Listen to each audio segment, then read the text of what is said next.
Assalamualaikum warahmatullahi wabarakatuh. Salam, Om Swastiastu, Namo Buddhaya, Salam Kebajikan Rahayu. Bapak, Ibu sahabat MPDR yang hebat, Ibu dosen yang saya hormati, bertemu lagi dengan saya, Melkianus Domopedi, NIM 501372587, dalam tugas diskusi sesi 11, mata kuliah studi komparatif pendidikan dasar di berbagai negara, Universitas Terbuka, program Magister Pendidikan Dasar. Pada tugas diskusi 11 ini, kita diberikan 3 tugas. Saya langsung pada tugas yang pertama, kita diberikan bagaimana melakukan analisis dari 10 model pembelajaran terpadu, model mana yang paling relevan dan kurikulum yang diterapkan di Indonesia saat ini. 10 model pembelajaran terpadu menurut Robin Fogerty itu yaitu model penggalan, keterhubungan, model sarang, model urutan, model bagian, model jaring laba-laba, model galur, model keterpaduan, model celupan, dan model jaringan.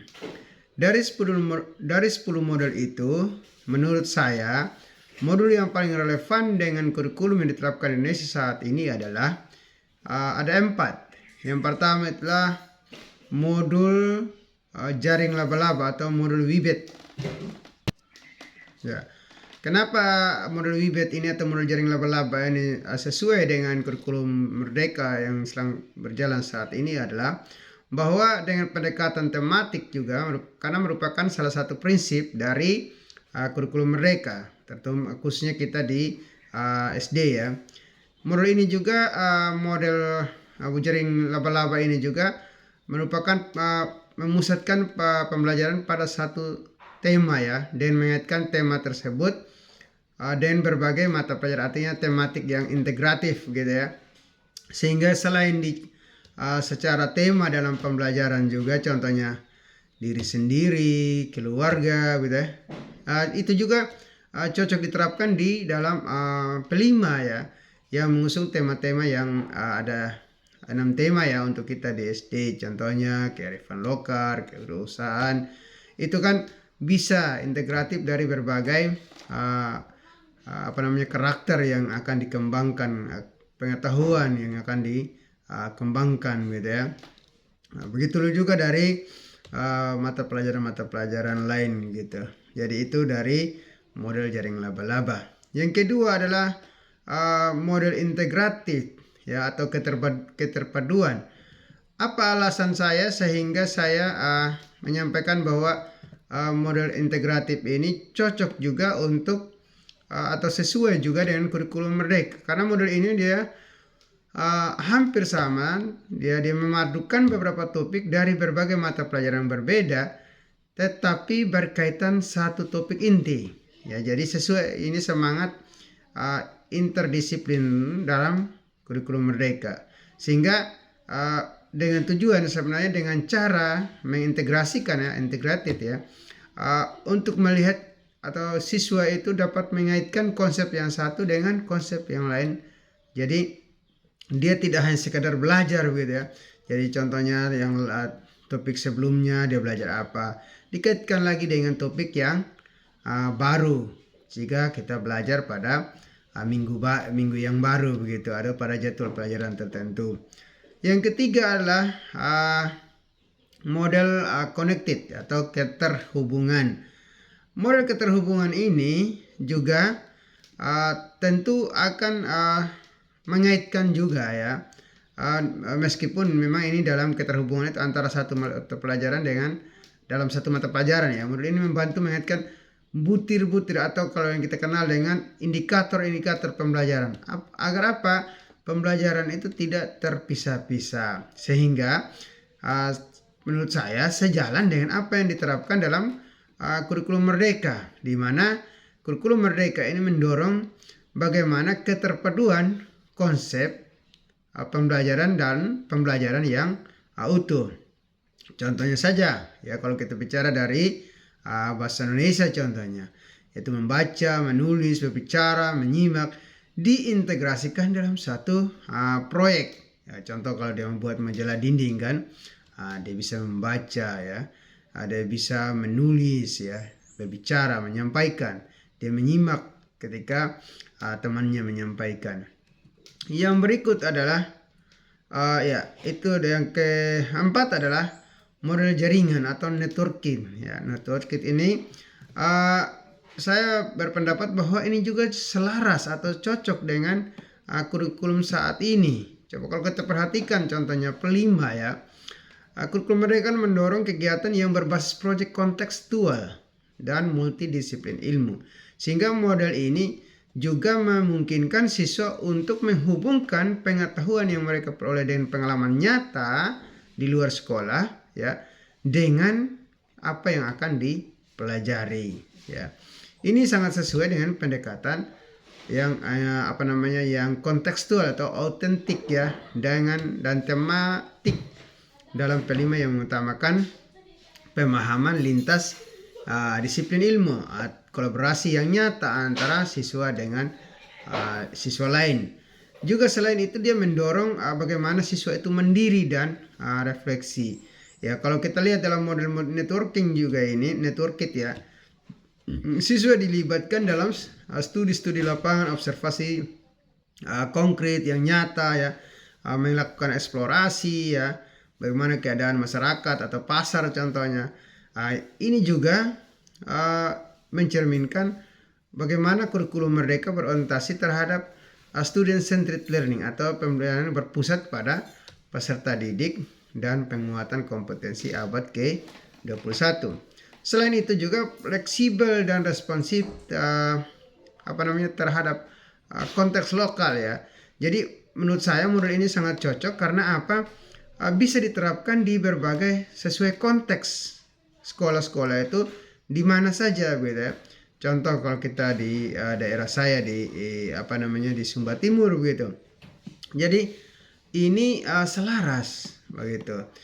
Selain itu juga dia memfasilitasi pembelajaran bermakna dan terhubung. Model network kit ini memungkinkan pembelajaran yang tidak terkotak-kotak dalam satu mata pelajaran, tetapi mengintegrasikan berbagai konsep keterampilan secara holistik. Ini menurut saya adalah sejalan dengan prinsip atau semangat interdisipliner dalam kurikulum Merdeka.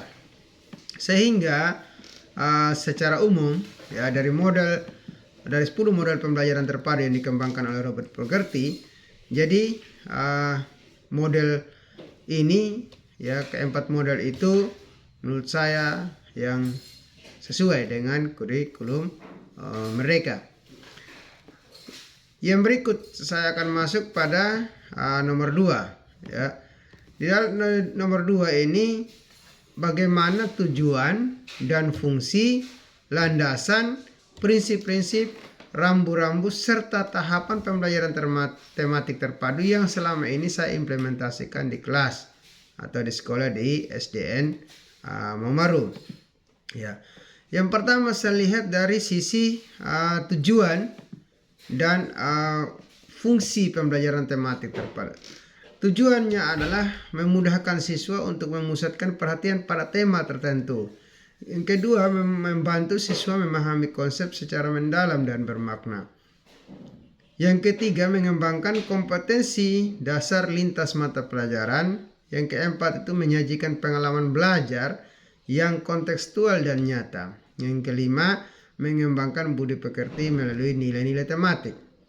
Bagaimana fungsinya pembelajaran tematik? Fungsinya adalah menyederhanakan proses pembelajaran karena integrasi antara mata pelajaran ya. Dua, meningkatkan semangat belajar meningkatkan semangat belajar karena siswa merasa pembelajaran lebih bermakna. Yang ketiga, memberi ruang eksplorasi minat, bakat serta kemampuan siswa sesuai dengan keadaan lokal atau konteks yang nyata di lingkungan peserta didik.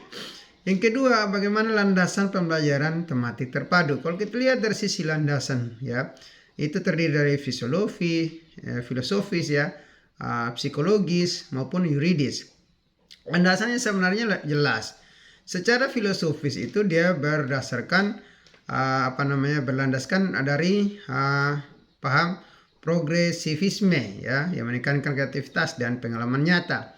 Dari konstruktivisme ya, siswa membangun sendiri pengetahuannya melalui interaksi, dan dari humanisme yang memperhatikan bagaimana potensi dari masing-masing siswa serta motivasi dari siswa itu sendiri. Landasan psikologisnya adalah di mana disesuaikan dengan tahap perkembangan anak sekolah dasar ya, di mana kalau kita berbicara dari anak yang SD ya, mereka itu belajar dari yang konkret ya, contohnya mereka lihat secara nyata gitu ya, mereka mulai belajar sambil bermain ya, bagaimana mereka bekerja sama sesuai tingkatan mereka gitu ya. Kalau kita lihat dari sisi yuridis ya, jelas bahwa dalam Undang-Undang Nomor 20 Tahun 2003 juga terdapat dalam tentang sistem pendidikan nasional. Di Undang-Undang Nomor 23 juga Tahun 2002 tentang perlindungan anak, pembelajaran harus harus sesuai minat dan kebutuhan anak. Bagaimana tahapan pembelajaran tematik yang saya coba jalankan di SDN Momaru ya? Tentu mulai dari perencanaan ya, kita menetapkan tema dulu, lalu kita menganalisis KD dan indikator yang berkaitan dengan tema tertentu, terus kita memetakan keterkaitan antara mata pelajaran, baru kita menyusun silabus dan RPP tematik itu pada K13 yang lalu. Kalau sekarang setelah kita memetakan keterkaitan antara mata pelajaran, kita juga bisa menyusun silabus, lalu kita susun modul ajar. Yang berikut adalah setelah lakukan perencanaan kita akan masuk bagaimana kita dalam melaksanakan pembelajaran. Jadi yang terdiri dari 3 tahap tentu ya, mulai pendahuluan, kegiatan inti, dan penutup. Di sana kita tahu bersama bahwa dalam pendahuluan kita mulai dari aktivitas ya, pengetahuan awal, persepsi dan seterusnya ya, kita memberikan motivasi, apa tujuan, kita menyampaikan tujuan pembelajaran, masuk di intinya. Kalau di intinya itu kan menggunakan pendekatan saintifik ya, di mana 5M ya, mengamati, menanya, menalar, mencoba, mengkomunikasikan. Model pembelajaran tematik juga ya, seperti jaring laba-laba ya, sistem proyek ya, atau diskusi kelompok. Setelah itu baru penutup. Dalam penutup ya, kita lakukan refleksi, penilaian ya, umpan balik, dan bagaimana rencana tindak lanjut. Terakhir yang ketiga adalah penilaian. Dalam penilaian tentu kita lihat bagaimana sikapnya, pengetahuannya, keterampilannya secara menyeluruh ya. Tentu juga penilaian dilakukan secara autentik ya, dan kontekstual, berbasis data atau sesuai dengan proyek yang dihasilkan oleh siswa. Sehingga di sekolah saya itu mengimplementasikan pembelajaran tema terpadu dengan mengutamakan tema-tema yang dekat dengan siswa, contohnya diri sendiri kelas 1 ya, keluarga ya, yang dekat dengan kehidupan, lingkunganku, kebersamaan ya. Jadi pembelajaran itu saya rancang untuk memungkinkan siswa mengembangkan kompetensinya secara utuh ya, dari kognitifnya, sosial, afektif. Jadi kita menyusun RPP tematik berdasarkan hasil pemetaan kompetensi dasar atau tujuan pembelajaran saat ini. Kemudian mengembangkan aktivitas yang menyenangkan, eksploratif, dan kontekstual. Agar apa? Sesuai dengan karakter anak sekolah dasar. Dan pendekatan ini pembelajaran terasa lebih hidup dan bermakna bagi siswa. Berikut adalah saya masuk pada soal yang ketiga ya. Bagaimana saya melakukan analisis perbedaan antara kurikulum tematik terpadu ya, kurikulum 2013 dan kurikulum merdeka, serta bagaimana implementasinya saya lakukan di tempat saya mengajar yaitu di SDN Momaru. Saya lihat dari aspek ya. dari beberapa aspek ya, pendekatan pembelajarannya. Kalau di kurikulum 2013 atau tematik terpadu, tematik integratif itu lintas pembelajarannya dalam satu tema. Kalau di kurikulum Merdeka ya, itu berbasis proyek P5, kontekstual, fleksibel, dan berbasis minat belajar atau berpusat kepada peserta didik sesuai dengan minatnya siswa. Dari struktur kurikulumnya ya, kalau di kurikulum 2013 itu mata pelajaran disajikan dalam tema-tema yang terintegrasi ya dalam sekolah kita, khususnya kita sekolah dasar ya. Kalau di kurikulum Merdeka, mata pelajaran berdiri sendiri ditambah dengan P5 sebagai kegiatan kurikuler. Kalau bagaimana dengan kurikulum dasarnya? Dari aspek ini, kalau di kurikulum 2013 itu terpusat dan seragam untuk semua. Kalau di kurikulum Merdeka, sekolah itu lebih otonom, adaptif terhadap konteks lokal sekolah. Bagaimana peran guru? Kalau di kurikulum 2013 itu guru menyampaikan materi sesuai RPP yang disiapkan. Kalau di kurikulum Merdeka, guru sebagai fasilitator merancang pembelajaran yang berdiferensiasi ya, yang berbeda-beda untuk masing-masing minat dan kompetensi siswa. Dan bagaimana ciri utamanya ya? Kalau kurikulum 2013 itu deintegrasi tema antara mata pelajaran.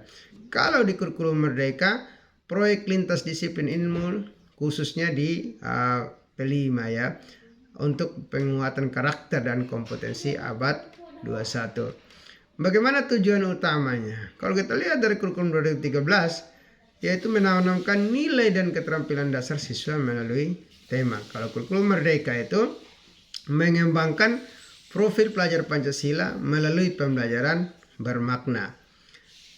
Bagaimana cara mengimplementasikannya ya? Di sekolah saya ya, di SDN Maru, Kabupaten Sumba Timur, NTT. Kalau kurikulum 2013 dulu ya, pembelajaran itu dilakukan secara tematik integratif dengan tema yang disusun berdasarkan buku paket. Jadi kita kan sudah ada bukunya, kita ikut aja. Guru mengintegrasikan berbagai mata pelajaran dalam satu tema, sehingga di sini memang siswa terbebani ya dengan banyaknya kompetensi dasar yang dicapai dalam waktu tertentu. Baru waktunya terbatas. Terus kita sudah diatur satu tema, berapa subtema, berapa pembelajaran gitu. Dengan luasan materinya yang kadang tidak selesai itu ya. Itu dari pengalaman saya.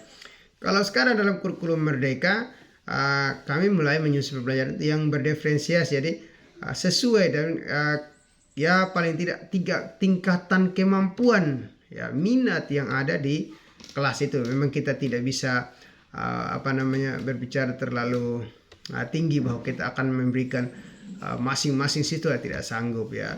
4-5 kemampuan atau minat pun kita tidak sanggup ya dalam satu kali pembelajaran. Yang bisa kita mampu lakukan itu ya 3 tingkatan dalam kegiatan yang berdiferensiasi. Yang berikut adalah P5 sudah dilakukan akan seperti tema-tema yang sudah disampaikan ya. Kami sering kearifan lokal ya, gaya hidup berkelanjutan ya. Juga yang berikut adalah guru lebih sering diberi kebebasan dalam menyusun modul ajar ya, dan merancang pembelajaran yang lebih relevan dengan konteks sekolah. Memang tidak sederhana itu karena dari sisi kemampuan, sumber daya ya, sarana prasarana pendukung juga yang terbatas. Yang berikut juga siswa lebih terlibat aktif belajar melalui eksplorasi dan pengalaman langsung baik di kelas maupun melalui kegiatan di luar ruangan. Itu saja yang saya paparkan. Mohon saran dan masukannya. Sekiranya analisis saya mendapat masukan untuk meningkatkan kemampuan saya dalam melakukan analisis dan memaparkan sesuai keadaan yang nyata, sesuai keadaan di sekolah saya. Sekian saja, terima kasih, sukses selalu untuk kita semua.